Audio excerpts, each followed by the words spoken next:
person are not the same thing. We've been led to believe that they are, but they're not.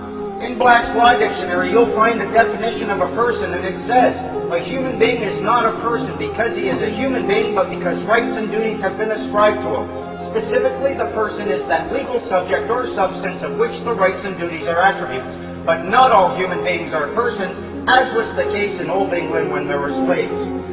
You are not a person, you have a person.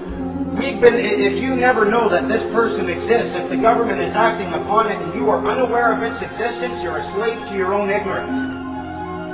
The purpose of this person it wasn't to deceive you, it wasn't to enslave you, it was to provide you with a very strong level of protection against government tyranny.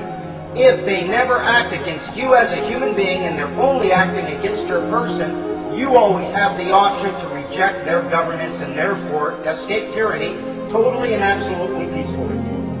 They'll tell you, I'm an agent for the government, I'm a peace officer, I'm this, I'm that. No, you are a human being in a common law jurisdiction, and that's all there is to it. That's first and foremost, and I'm not forgetting that. If you remember that, they have to remember that. The key thing about remembering this is you can remember a couple of things. Yes, you can affect them. They will respond to emotion. They will respond to threats. They'll respond to a baseball bat in the bottom of their knee. They will respond. They will also respond to love, compassion, and truth. They are human beings, and if you treat them with the dignity that all human beings are worthy of, they will respond as a human being as well. Don't look at them as anything more than simply a human being using a tool. And the tool that they are using is words. All they are words. The government is just composed of human beings using words. Take away the human beings, you don't have a government. Take away the words, you don't have a government. You need those two things in order for anyone to come up to you and claim any level of authority over you. If you learn to distinguish between actual law, and there is only 3 ways to break the law: harm another human being, damage someone else's property, use fraud or mischief in your contracts, you have broken the law. That's the only way to break the law. Statutes are not laws. If you look it up, you'll find that the definition of a statute is a legislated rule of society given the force of law. It's a law, it's a rule that has the force of law within a structured society because somebody gave it that force.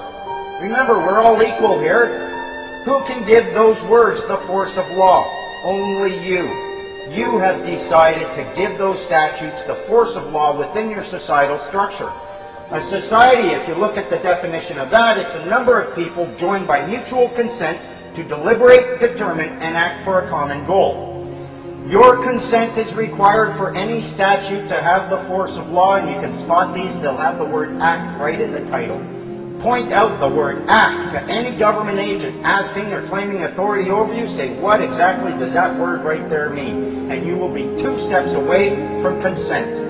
You have every right in the world to stand right up and claim the status of a child of God. But the moment you do that, you do accept a lot of responsibility, because then you have to look at everyone else with the same eyes. We want remedy. We want our power back. We want our remedy, and we want to hold these people to their... We don't want to beat them up. We want abundance. We want peace. We don't want a life of conflict with these people, and we shouldn't have to dig through the shit they manufacture in order to find the diamonds of our freedom.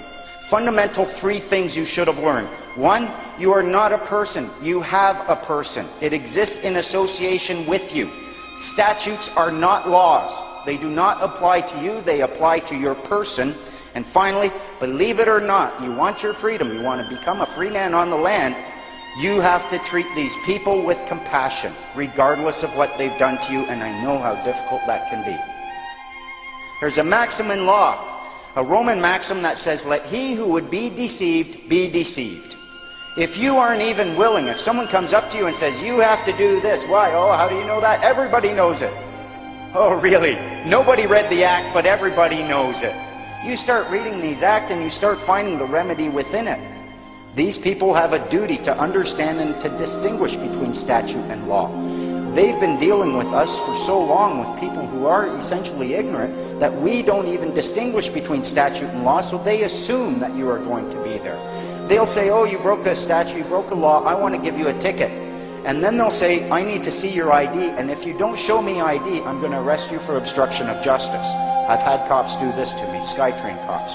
The fact is, though, until they see ID, they have absolutely no evidence of the existence of a person who is liable under the statute. So they're putting the cart before the horse. They're saying, I see a human being, the act says person must produce a proof of fare. You're a person, I'm giving you a ticket, now you have to show me your ID so I can give you a ticket, because they've been told if you don't see ID, you can't give a ticket. They know this, but they're putting the cart before the horse. If they come up to you and what they like to do, they use presumption and assumption so often they won't even ask you a question. They come to the window, driver's license, registration, insurance, look at them and say, apples, bananas, and pears? You're not making any sense. Like, you used a complete sentence? What is it you want? Do you have a driver's license, registration, and insurance? Or may I see it, is usually what they would ask, because they're operating upon a presumption too. You ask them, are you willing to claim under full commercial liability that I have an obligation to have such a thing in order to exercise my common law rights? Blah, blah, blah. And of course you don't. In order to find your Freeman status, you will need to distinguish. There is a maxim in law that says, he who distinguishes well, learns well. He who questions well, learns well. If you cannot question, you cannot distinguish, you are going to end up being a slave to them. The reason questioning is so powerful, if they ask you a question, you ask them a question right back. We're equal, we're playing tennis. The goal is to get them to answer the question first, answer none of their questions. The reason is, if you are asking questions, the assumption in law must be that you are asking because you don't understand, and you want to understand so you can keep the law.